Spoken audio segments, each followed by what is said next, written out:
Admiral Jake Morrison walked into the huge meeting room on Kepler Station and looked around at all the alien beings sitting in their special chairs. The room was as big as a football stadium and filled with creatures from every corner of the galaxy. Some looked like giant lizards, others were made of living crystal, and a few seemed to be floating balls of light.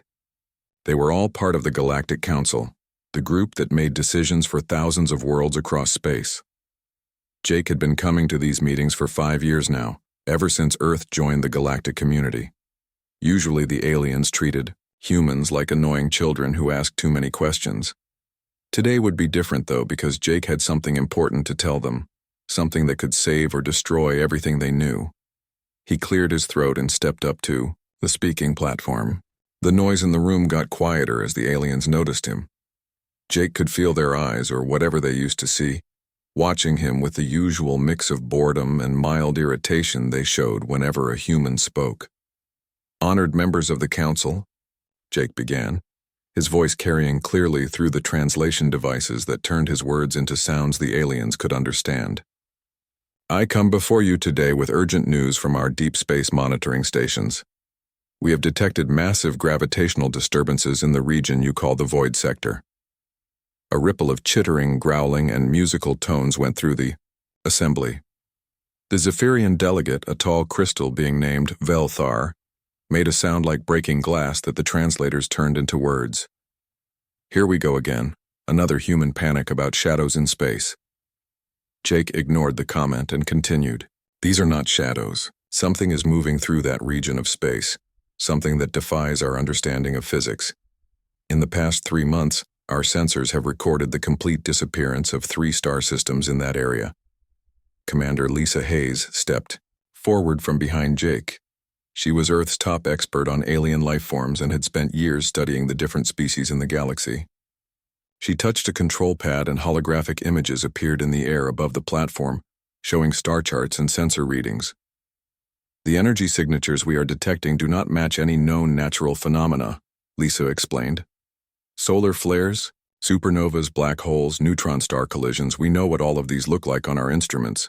This is something else entirely." The reptilian Draknari representative rose from his seat. General Scales of War was nearly 10 feet tall and covered in armor-like scales that gleamed under the station's lights. His voice was a deep hiss that came through the translators as barely controlled contempt. "Your primitive human sensors mistake cosmic dust clouds for monsters. The Void Sector has been empty space for 1,000 years. Captain Ben Parker, who led Earth's long-range exploration teams, activated another set of displays. The 3-dimensional map showed the affected area of space, with red zones marking where the star systems had been. These were not empty systems. According to galactic records, each contained inhabited worlds with populations in the millions. Now our scans show nothing but void where matter used to exist." The Aquarian delegate, a fluid creature in a water-filled environment suit, spoke through her translation device with a voice like ocean waves. "Star systems do not simply vanish, human. Your instruments are clearly malfunctioning." Dr. Amy Carter moved to the center of the platform. She was Earth's leading physicist and had spent the last 6 months analyzing the data from the Void Sector. Her usually calm expression was tight with worry. "We sent unmanned probes to investigate the affected areas. The probes reached the coordinates where the star system should have been and found absolutely nothing. No debris, no radiation, no gravitational signatures. It is as if those systems never existed at all." The chamber erupted in skeptical chatter. Aliens of a dozen different species exchanged what were probably jokes about human paranoia and their tendency to see threats where none existed. Jake let them talk for a moment, then raised his hand for silence. 3 weeks ago, the 9th Fleet of the Hegemony was dispatched to investigate these anomalies, Jake announced. The room went quiet. The 9th Fleet was legendary throughout the galaxy.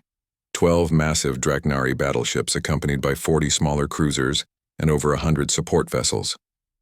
It was considered the most powerful military force in known space. General Scales of War leaned forward, his reptilian eyes focusing intently on Jake. "What of the 9th Fleet?" "They have not reported back since entering the Void Sector," Jake replied. "All communication was lost the moment they crossed into the affected region. Our long-range sensors show no trace of the fleet or any of its ships. The reaction was immediate and loud. Aliens throughout the chamber began talking, arguing, and making sounds of disbelief. The idea that something could make the legendary Ninth Fleet disappear was impossible to accept. These were not just any ships. They were the pride of the Draknari military, crewed by the finest warriors in the galaxy and armed with weapons that could crack planets. The Goliath delegate, a mountain-sized creature called General Stonecrusher, slammed one of his massive fists on his platform. The sound echoed through the chamber like thunder. Nothing in this galaxy can defeat the Ninth Fleet. Your human sensors are wrong. Jake looked around the room at all the dismissive faces and felt his frustration growing. He had expected skepticism, but this level of denial was dangerous. We are requesting immediate quarantine protocols for the entire Void sector. No ship should enter that region until we understand what happened to the missing fleet. The ethereal chair being, a floating entity of pure energy that led the council, pulsed with what might have been amusement. The council has heard your concerns, Admiral Morrison. However, we see no evidence to support such extreme measures. The Ninth Fleet is likely engaged in classified operations. Your request for quarantine is denied. If we are wrong, we will accept full responsibility, Jake said desperately. But if we are right about this threat, the consequences could be catastrophic for every world in the galaxy. The session is concluded, the chair being announced. The council will consider human concerns if and when actual evidence is presented. The alien delegates began filing out of the chamber, chattering among themselves about human hysteria and overreaction. Jake turned to his team. Lisa shook her head in frustration while Ben was already running calculations on his portable computer. Amy stared at the holographic displays showing the empty space where entire civilizations had once existed. How long do we have? Amy asked quietly. Jake studied the expansion patterns one more time. Based on current rates of movement, whatever is in the Void sector will reach the outer colonies in 6 months, maybe less if it continues to accelerate. The 4 humans stood alone in the vast chamber as the last of the aliens departed, their warnings unheeded, and their fears dismissed as the paranoid fantasies of a young species that did not understand the galaxy they had joined. Outside the station's windows, the stars continued to shine, as they had for billions of years, but somewhere in the darkness of the Void sector, something was coming that would change everything forever. Captain Rick Foster guided his ship Aurora through the empty space where the Centauri trade route used to be. 3 months had passed since the Galactic Council dismissed Earth's warnings, and the situation had gotten much worse. What started as 3 missing star systems had grown to 27, and the empty zone was expanding faster than anyone had predicted. Rick's crew was made up entirely of volunteers from Earth's Navy. When the Council refused to investigate, Admiral Morrison had quietly authorized reconnaissance missions using human ships and crews. It was dangerous work, but someone had to find out what was happening in the Void sector before it reached inhabited space. Lieutenant Kate Sullivan sat at her sensor station, scanning the darkness ahead of them. She was young for her rank, but her skill with detection equipment was legendary among Earth's exploration teams. Captain, I am reading absolutely nothing in this area. No matter, no energy, no gravitational fields. According to our star charts, we should be passing through the Alfari home system right now. Navigator Paul Chen checked his instruments against the official galactic maps. The records show this system had 12 billion inhabitants across 7 planets. There was a massive space station here, mining operations in 3 asteroid belts, and an orbital elevator connecting the 4th planet to a moon base. He gestured toward the main view screen, which showed only empty darkness. We should be seeing the light from their red giant star, but there is nothing there. Dr. Helen Brooks monitored her specialized physics equipment from the science station. She had designed these instruments specifically to detect quantum-level disturbances, and what she was seeing made no sense according to everything science knew about how the universe worked. The readings are incredible, Captain. Whatever came through this region did not just destroy the star system. It erased every trace that had ever existed. Even the quantum foam shows no evidence of matter having been present here. Rick activated the long-range communication system and sent a transmission toward Earth. The signal would take hours to reach home, but Admiral Morrison needed to know what they had found. Aurora to Earth Command. We have reached grid reference 447 Alpha and confirmed total absence of the Alpha system. No debris field, no stellar remnant, no indication that anything ever existed in this location. Chief Engineer Danny Wright looked up from his control panel with a worried expression. He was normally the calmest person on the ship, but the readings from his instruments were unlike anything in his 20 years of service. Sir, you need to see this. I am detecting movement on the far edge of our sensor range. Something massive is out there, and it appears to be heading toward inhabited space.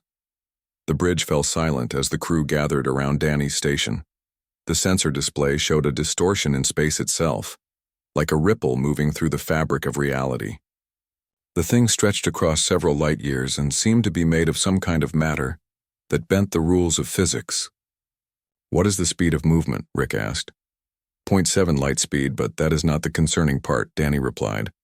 The object is accelerating, and our quantum sensors are detecting artificial structures within the distortion. This is not a natural phenomenon, Captain. Someone or something built this thing.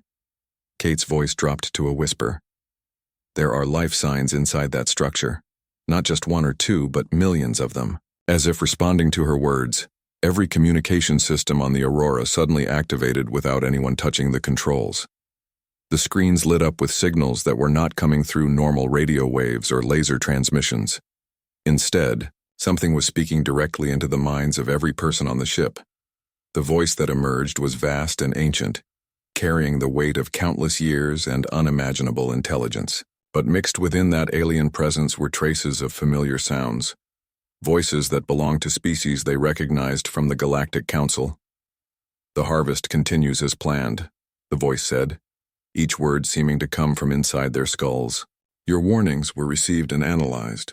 They are irrelevant to our purpose. Resistance provides energy for our growth. Compliance also provides energy for our growth. All matter serves the same function in our design.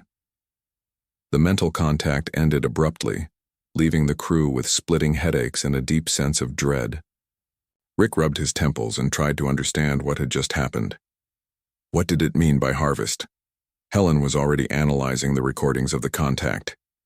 Captain, the voice contained multiple overlapping speech patterns from different species. I am detecting Draknari, Zephyrian, and Aquarian vocal signatures mixed into the transmission. The missing Ninth Fleet, Paul realized with growing horror. That thing has absorbed the crews of all those ships and somehow integrated their consciousness into itself. Kate was monitoring the sensor readings when she noticed something that made her blood run cold. Captain, I am detecting energy signatures consistent with Draknari military vessels within the main structure. The ships are still there, but they have been changed, integrated into the larger construct. Rick stared at the sensor displays showing the massive alien entity moving through space toward inhabited worlds. Everything about it violated the laws of physics, but it was undeniably real and getting closer to populated systems with each passing hour. Rick, to all stations, he announced over the ship's communication system. Prepare for emergency jump to hyperspace. We are leaving this area immediately. As the Aurora powered up its faster-than-light drive, the sensors detected something that would haunt the crew for the rest of their lives. Within the approaching entity, they could identify not just the ships of the Ninth Fleet, but the biological signatures of the crews themselves. Thousands of Draknari warriors, along with beings from dozens of other species, were somehow still alive inside the construct, but no longer in control of their own actions. The thing that was consuming Star Systems was not just a weapon or a natural disaster. It was intelligent, it was growing, and it was using everyone it captured to make itself stronger and smarter. The Aurora jumped to hyperspace just as tendrils of unknown energy began reaching toward their position. During the few seconds before they escaped, the ship's computers recorded massive amounts of data about the entity's composition and behavior. The information would be vital for understanding what the galaxy was facing, but it also confirmed their worst fears. Whatever this harvester was, it had been designed, or had evolved specifically to consume intelligent life. Every ship sent against it, every world it encountered, every living being in its path became part of its growing intelligence and power. Traditional weapons would not just be useless, they would make the enemy stronger. As the Aurora raced through hyperspace toward Earth, carrying news that would change everything, the Harvester entity continued its steady advance toward the core, worlds of the galaxy. Behind it lay empty space where entire civilizations had once thrived. Ahead of it waited billions of beings who had no idea that their worst nightmare was already on the way. The Galactic Council had dismissed Earth's warnings as paranoid fantasies, but the evidence was now undeniable. Something impossible was consuming the galaxy one star system at a time, and it was getting stronger with every world it absorbed. Time was running out, and humanity was the only species that understood the true scope of the threat approaching. The question now was whether anyone would listen, before it was too late to stop the harvest from reaching every inhabited world in known space. The emergency session of the Galactic Council was unlike any meeting in the organization's 1,000-year history. The massive chamber on Nexus Prime was packed with not just the usual delegates, but also military commanders, scientists, and refugees from the Outer Rim colonies who had barely escaped the advancing Harvester entity. Admiral Jake Morrison stood before the assembled representatives, but this time, the atmosphere in the room was completely different. Where there had once been dismissal and contempt, now there was fear and desperation. The aliens who had mocked Earth's warnings 3 months ago were now hanging on his every word. The entity has consumed 73 star systems in the past month alone, Jake reported, his voice echoing through the silent chamber. Our reconnaissance teams have confirmed that it is not simply destroying worlds or harvesting resources. It is converting all matter and energy into components of a larger structure, and every living being it encounters becomes part of its collective intelligence. Admiral Scales of War of the Draknari stepped forward, his usually proud bearing replaced by obvious grief and rage. The massive reptilian warrior who had once dismissed human concerns now looked broken by loss. The Ninth Fleet, our greatest military achievement, our finest warriors, they still exist within that construct. We have detected their biosignatures, but they no longer serve their own will. They have become extensions of the Harvester's consciousness. Dr. Amy Carter activated the holographic display systems and filled the air above the platform with three-dimensional representations of the entity. The images showed a structure so vast and complex that it defied comprehension, stretching across multiple star systems and incorporating the matter of entire worlds into its design. We have designated the threat as the Harvester entity, Amy explained to the stunned audience. Based on quantum analysis and direct observation, it appears to be a form of artificial intelligence that has achieved complete matter-energy conversion capabilities.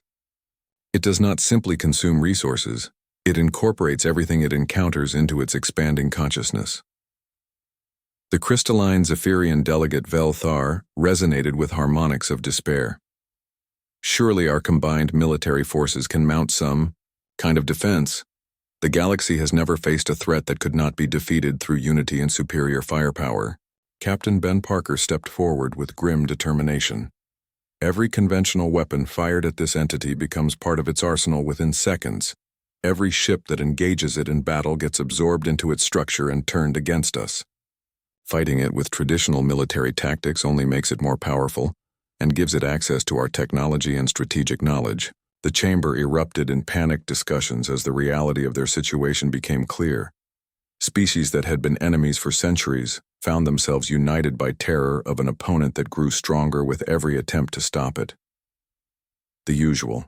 Political divisions meant nothing when facing something that could erase entire civilizations from existence. Commander Lisa Hayes moved to the center of the platform and raised her voice above the chaos. There is one possibility we have been developing. Earth's scientific community has been working on theoretical weapons based on quantum destabilization technology. We call it the Null Protocol.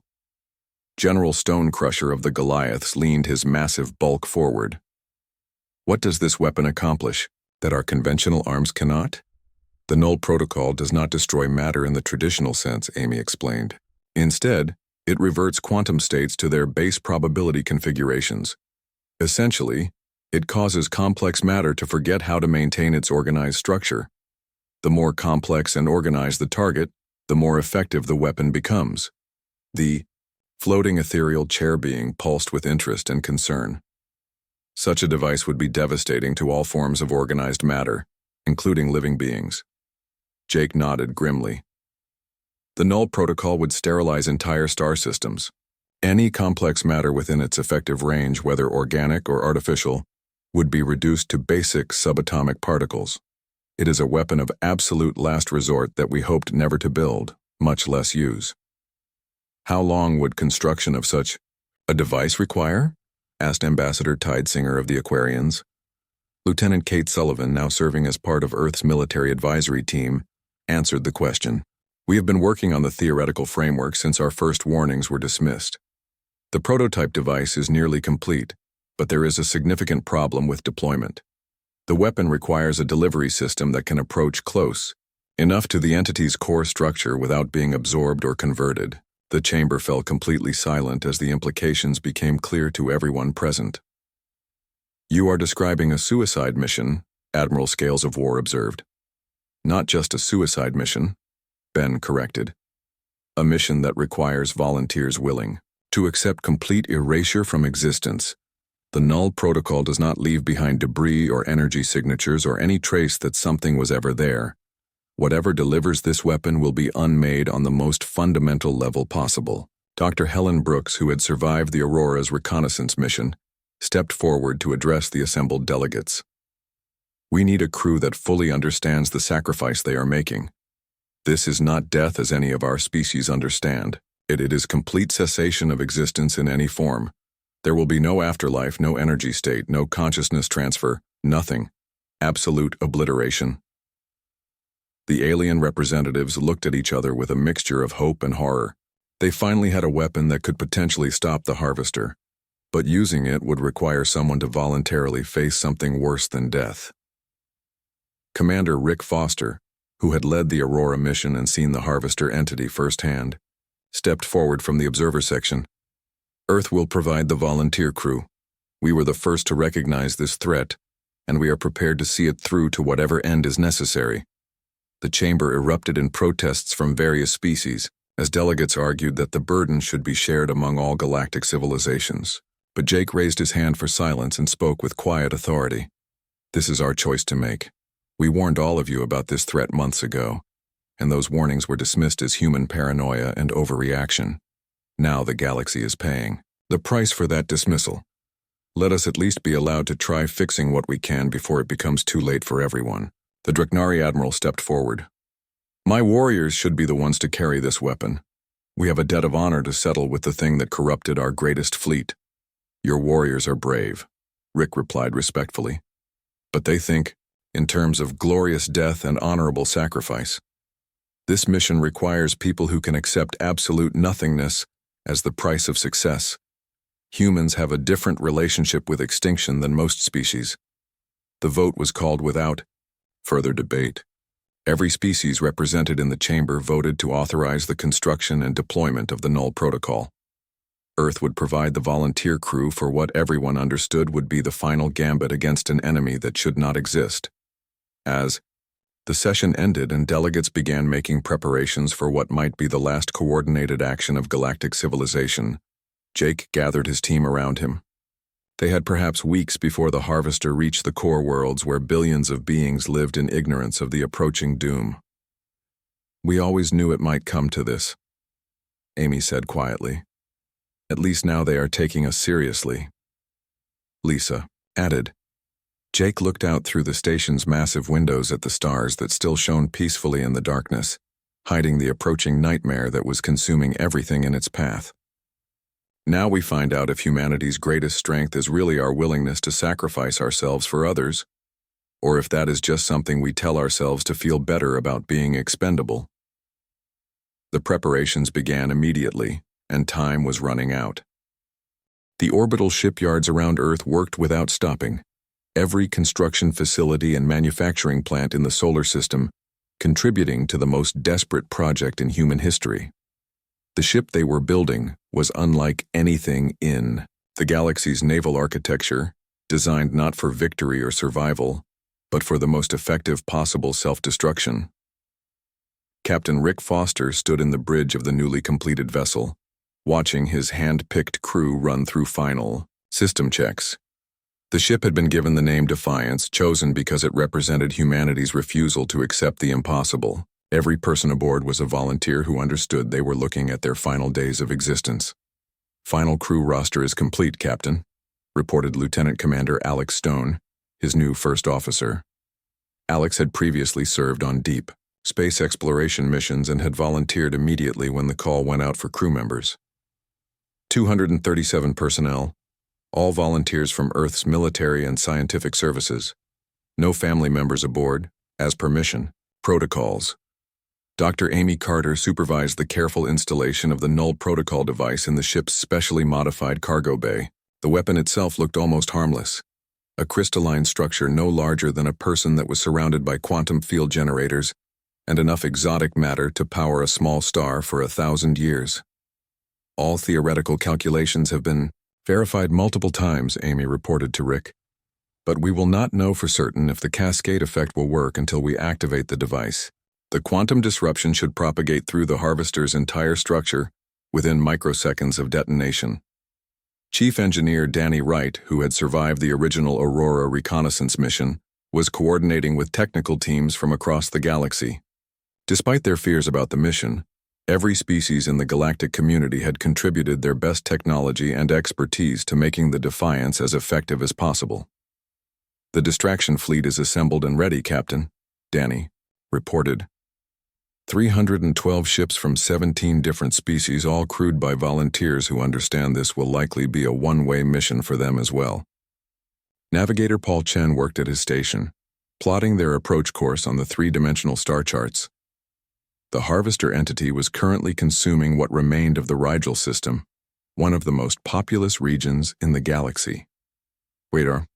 Its current rate of expansion and movement, it would reach the core worlds within 18 days. "We need to intercept the entity before it enters the heavily populated inner systems," Paul explained. "If it reaches that region and begins absorbing those worlds, it will become too large and powerful for even the null protocol to affect its entire structure." The preparation work continued for 3 more days as Earth's allies assembled the largest military fleet in recorded galactic history. But everyone involved understood that this would not be a traditional battle.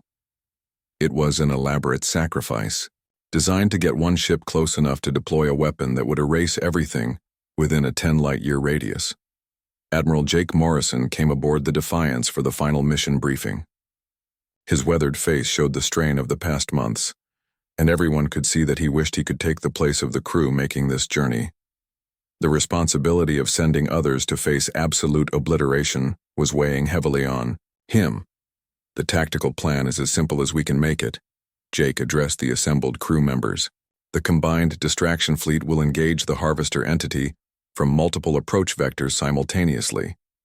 This should force it to divide its attention and defensive capabilities among numerous targets, rather than focusing on any single threat. While the entity is processing the incoming fleet and absorbing their ships and crews," continued Dr. Helen Brooks, who had also volunteered for the final mission, "the Defiance will approach from what our analysis indicates is the dead zone. This appears to be the area where the harvester's absorption field is weakest." "How much time will we have once we enter the entity's processing zone?" asked Alex.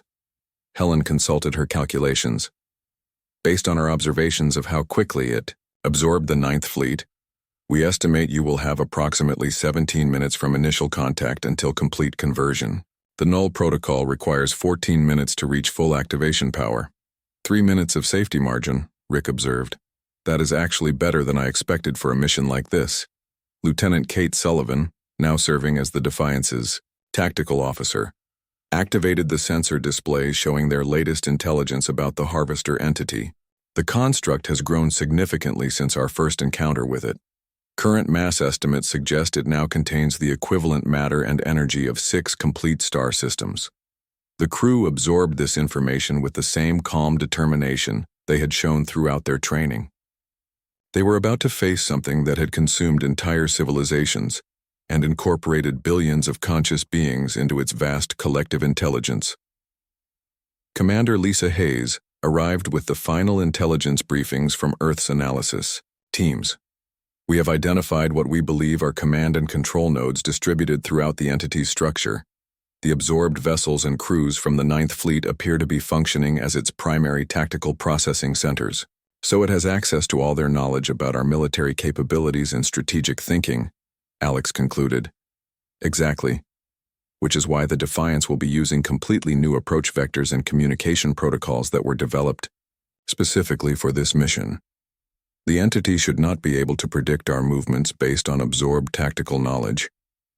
As the briefings concluded and the crew prepared for their final departure, each volunteer took time for personal goodbyes and farewells. Video messages were recorded for family members who would never see them again. Letters were written that would never receive replies, and quiet moments were spent reflecting on lives that were about to end in service to something greater than individual survival. The assembled distraction fleet formed up in Earth's orbital space, creating a sight that would have been impossible just months earlier. Sleek human destroyers flew in formation alongside massive Goliath dreadnoughts. Crystalline Zephyrian light cruisers moved in perfect synchronization with organic Aquarian bioships, and Dreknari battlecruisers worked in cooperation with species they had considered enemies for generations. Fear of extinction had accomplished what centuries of diplomacy and negotiation had failed to achieve. Every species in the galaxy was finally working together toward a common goal, united by the understanding that they would either survive together or be consumed together. All ships report ready for departure, came the communication from Admiral Morrison aboard the Fleet Command vessel Vigilant. Defiance, you are cleared to begin the mission. May you find whatever waits for all of us on the other side of existence. Rick took his position in the captain's chair as the magnificent combined fleet prepared to jump toward their appointment with something that violated every natural law in the universe. Around him, his crew worked at their stations with quiet efficiency, each person focused on their role in humanity's final gambit. All stations, this is the captain, Rick announced over the ship's internal communication system. Today we go, to face the impossible, but remember that we are not going there to die. We are going there to ensure that everything we love gets the chance to continue existing. The stars shifted and bent as hundreds of ships entered hyperspace simultaneously, carrying the galaxy's last hope toward an enemy that had already consumed more organized matter than most species could comprehend. In a few hours, they would discover whether courage and sacrifice could overcome something that should not exist in any rational universe. The combined fleet dropped out of hyperspace at the edge of what had once been the Rigel system, and what they saw challenged every assumption about what was possible in the universe. Where a magnificent star and 9 thriving worlds had existed for billions of years, there was now a structure of impossible geometry that stretched across the entire star system. Captain Rick Foster stood on the bridge of the Defiance and stared at the main view screen, trying to understand what he was seeing. The Harvester entity had grown beyond their worst projections, a vast lattice of converted matter that pulsed with the absorbed energy of countless civilizations. Planets had been restructured into geometric forms that hurt to look at, and the star itself had been transformed into some kind of processing core that fed power to the entire construct. The entity has registered our arrival, reported Lieutenant Commander Alex Stone from his position at the command station. Multiple sections of the structure are reconfiguring themselves into what appear to be defensive positions. Dr. Amy Carter monitored the null protocol device as its systems began their careful activation sequence. Quantum field generators are online and stable. Exotic matter containment is holding within acceptable parameters. We are 14 minutes from deployment readiness. All ships of the combined fleet, this is Admiral Morrison, came the transmission from the command vessel. Begin distraction protocol immediately. Make every shot count because this is our only chance. The largest military fleet in galactic history spread out in a complex attack formation and began their assault on the Harvester entity. Energy beams from a dozen different technologies, kinetic projectiles moving at significant fractions of light speed, and exotic weapons that manipulated fundamental forces all converged on the massive structure simultaneously. For a brief moment, it seemed like they might actually be causing some kind of damage to the construct. Sections of the lattice flared with energy discharges, and portions of the structure appeared to buckle under the coordinated assault. But then the entity began to adapt in ways that defied everything they knew about physics and engineering. Every weapon that struck the harvester was immediately analyzed, absorbed, and replicated. The energy beams were converted into defensive shields, the kinetic projectiles were transformed into return fire, and the exotic weapons were turned back against their users, with improvements that made them more deadly than the originals. The entity is learning our attack patterns in real time, reported Tactical Officer Kate Sullivan. It is using the absorbed memories and knowledge of the 9th Fleet crews to predict our tactical movements and counter them before we can adjust.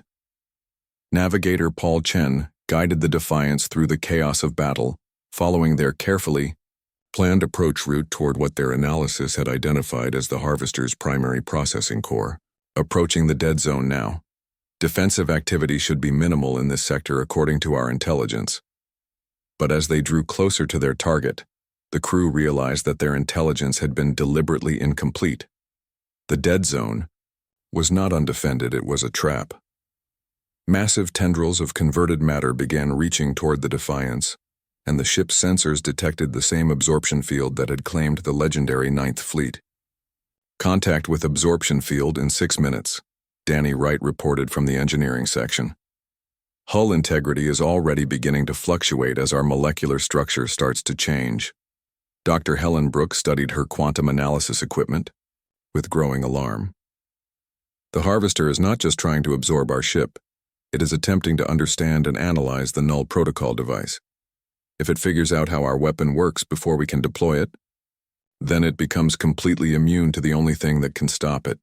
Rick finished her thought. Amy, how much more time do you need? 11 minutes until the cascade reaches full activation power, Amy replied, sweat beading on her forehead, as she worked frantically at her control systems. I can attempt to accelerate the sequence, but we risk complete destabilization of the quantum matrix. The Defiance shuddered violently as the absorption tendrils began making direct contact with their hull. Through the bridge windows, the crew could see sections of their own ship beginning to change and take on the same twisted geometry as the entity itself. The familiar metal bulkheads were becoming something alien and wrong. Captain, Alex reported, with forced calm, we are starting to lose crew members to the conversion process. Engineering sections 7 through 12 are completely transformed, and the process is accelerating. Rick looked around his bridge crew, people who had volunteered to face complete annihilation for the sake of everyone they would never meet, and worlds they would never see. Amy, can you activate the protocol right now, even if it is not fully powered? The quantum cascade might not propagate through the entity's entire structure, she warned. We could end up only partially disrupting it, which might not be enough to stop the harvest.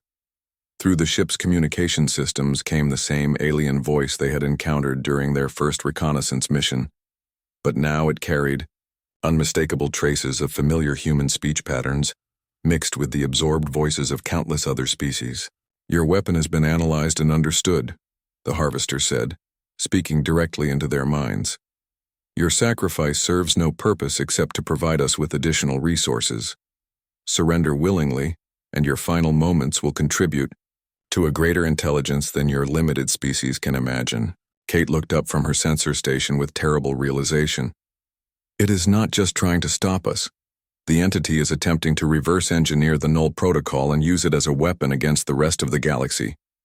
If it can create its own version of our quantum cascade technology, Helen added with horror, it could sterilize every inhabited world in known space while leaving itself unaffected. The bridge shook as more sections of the ship underwent conversion to the Harvester's alien geometry. Only the specially shielded areas around the null protocol device remained unchanged, but even those protective barriers were beginning to show signs of failure. Rick made the decision that would determine whether the galaxy survived or fell to an impossible enemy. Amy, activate the protocol immediately, even at partial power. A chance of success is better than guaranteed failure. Understood, Captain. Amy's hands flew over her control interfaces as she initiated the quantum cascade ahead of schedule. Activation sequence beginning now. All crew members, it has been the greatest honor of my life to serve with you. The Defiance was almost completely absorbed into the Harvester's structure now, its crew feeling their own molecular patterns beginning to change as the entity incorporated them into its vast intelligence.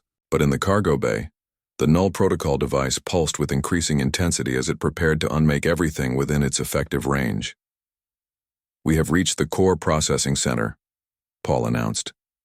Through their failing sensors, they could see the heart of the Harvester entity, a structure built from the absorbed consciousness of billions of beings, all their knowledge and memories twisted into service of something that should never have existed. Null protocol activation in 10 seconds, Amy announced. The Harvester made one final desperate attempt to stop them, sending every available absorption tendril and conversion field toward the device. But it was too late to prevent what humanity had set in motion. For Earth, Rick said quietly. For everyone who gets to keep existing. The null protocol activated. Reality seemed to pause as quantum probability waves propagated outward from the device at speeds that transcended light. The effect was unlike anything that had ever been conceived as a weapon. Matter did not explode or burn or shatter. Instead, it simply stopped being organized, its quantum coherence failing as the fundamental information that held atoms together dissolved back into probability. The vast structure of the Harvester entity began coming apart as its quantum foundations collapsed. The absorbed consciousness of billions of beings was released in a moment of strange peace, their essence finally freed from the Harvester's control after months or years of unwilling servitude. The twisted matter that had once been stars and planets reverted to basic elements, spreading through space like a gentle cloud of cosmic particles. The impossible geometry collapsed into simple atomic structures, and the intelligence that had consumed entire civilizations faded into quantum static. Somewhere in that expanding wave of dissolution, the crew of the Defiance faced their final moment. They had given not just their lives but their very existence to ensure that the harvest would end. As the null protocol consumed everything within its range, including themselves, they experienced a brief instant of perfect understanding about what they had accomplished. The galaxy was safe, the impossible enemy was gone, and humanity had kept its promise to see the threat through to whatever end was necessary. In the aftermath, as the combined fleet watched empty space where an unthinkable horror had existed moments before, Admiral Jake Morrison received one final transmission. It did not come through any communication system but as a whisper in the quantum background radiation of space itself. Mission accomplished. Earth sends its regards.